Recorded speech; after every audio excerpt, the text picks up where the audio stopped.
Hi everybody, Miss Rachel at Farmingdale Public Library here, and today I'm going to show you how to make your very own jungle-themed bath bombs. For this activity, you will need a large mixing bowl and a small mixing bowl. You'll need a spoon to mix everything with. You'll need a quarter cup of cornstarch, a quarter cup of Epsom salt. You'll need some cream of tartar, 2 scant teaspoons of that.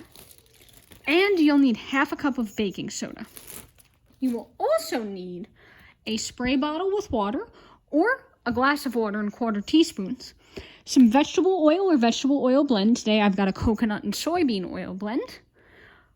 You could use either Body Safe essential oils, or if you don't have that, some vanilla extract or orange extract would also work. And you'll need a mold to put your bath bombs in. Today I'm going to use cone-shaped paper cups to end up with a cone-shaped bath bomb. If you'd like, you could also add some food dye like I have here, but be careful because food dye will stain clothes as you're working. And, of course, you can also add fun things like jungle animal toys to your bath bomb if you'd like. Today I have here a lion and an elephant. Okay, so shall we get started? The first thing we want to do is make sure that we have everything ready on a protected work surface because we will be needing to work quickly. We're going to start first by mixing our dry ingredients together and then adding our wet ingredients into the separate bowl before combining them. Okay, so the first thing that I'm going to do is take my pre-measured ingredients and add them into my large mixing bowl. I have here half a cup of baking soda, so 2 parts baking soda to 1 part cornstarch and 1 part Epsom salt. So since I used half a cup of baking soda today, I'm going to use a quarter cup of Epsom salt and a quarter cup of cornstarch. So these I have pre-measured out because it's important to work in as exact a quantity as possible. And we're going to mix these all together in our large mixing bowl and tap out any lumps with our spoon. Additionally, in my bag with the Epsom salt, I had 2 scant teaspoons of cream of tartar. Cream of tartar is what's going to give this the soapy cleaning effect. It's what's actually going to clean your skin in the bath. But you don't want to go overboard with cream of tartar because too much of that can irritate your skin. Okay, so I have all my dry ingredients now in my mixing bowl, and I'm going to tap it out and mix it with my spoon. The idea is we want to mix them all together so that they are well blended and a uniform color and consistency. So I'm going to tap out any lumps in my baking soda because that reacts to moisture.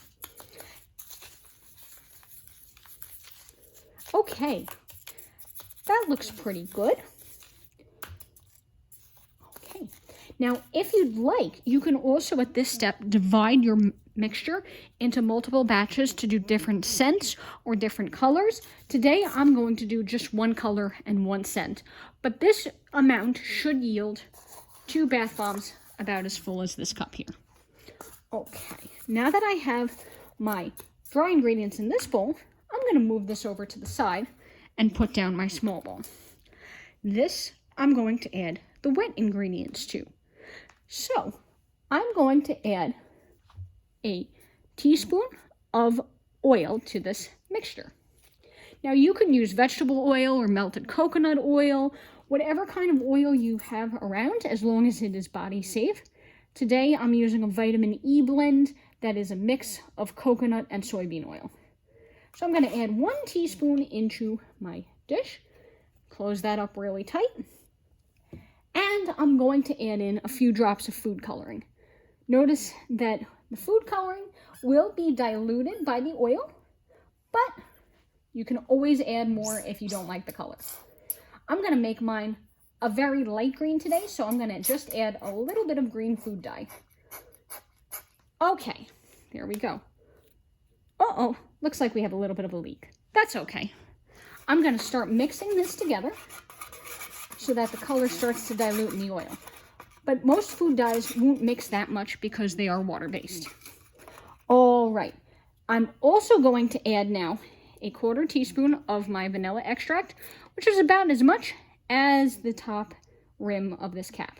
So just a drop, And I'm going to sprinkle that in to give my bath bomb a vanilla scent. If you have body-safe essential oils at home, you could use about 5 drops of that. But you could also use kitchen flavoring extracts instead. Okay, now that that is ready, I am going to add this gradually into my dry ingredients. Okay, I'm going to scrape this in, and I'm going to start to mix this together. Okay.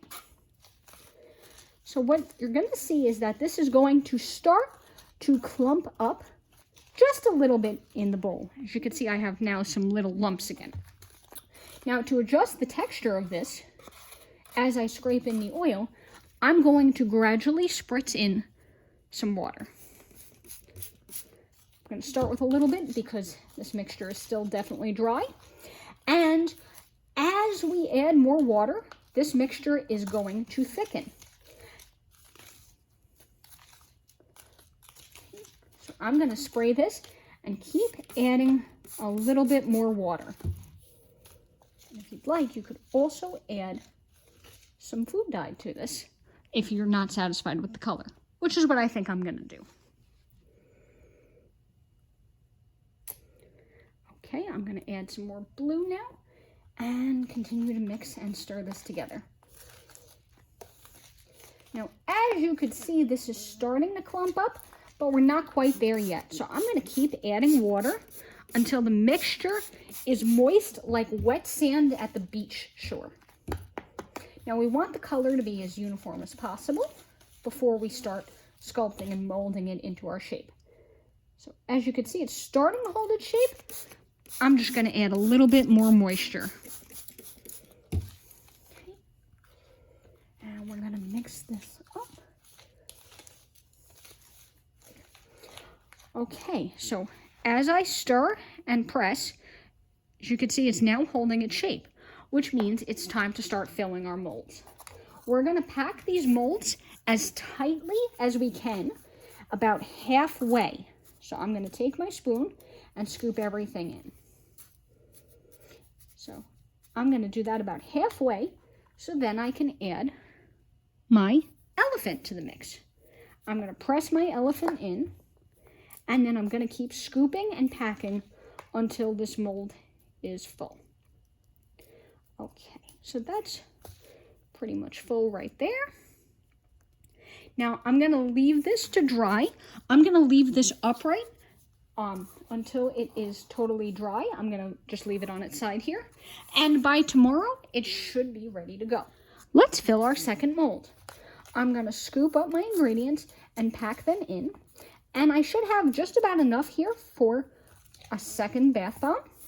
Now that I've got it about halfway in and densely packed, I'm going to take my lion figurine. I'm going to lay the lion in. And I'm going to continue packing it around my mold. Okay, now as you can see, I have my bath bomb packed in pretty tightly into this mold.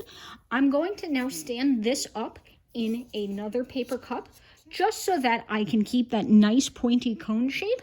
But if you'd like, you could use just a plain ordinary paper cup and pack the whole thing to make a tube-shaped bath bomb. So I hope that you enjoy your bath bomb when you take a bath. This should be dry and ready by the next day. If you leave it in a dry place overnight, it should be ready to go by the following day.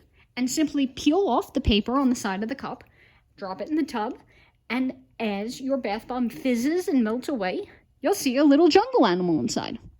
So I hope you had a good time making bath bombs with me today, and I'll look forward to seeing you again soon at some of our other programs. Have a great day, everybody. Bye-bye.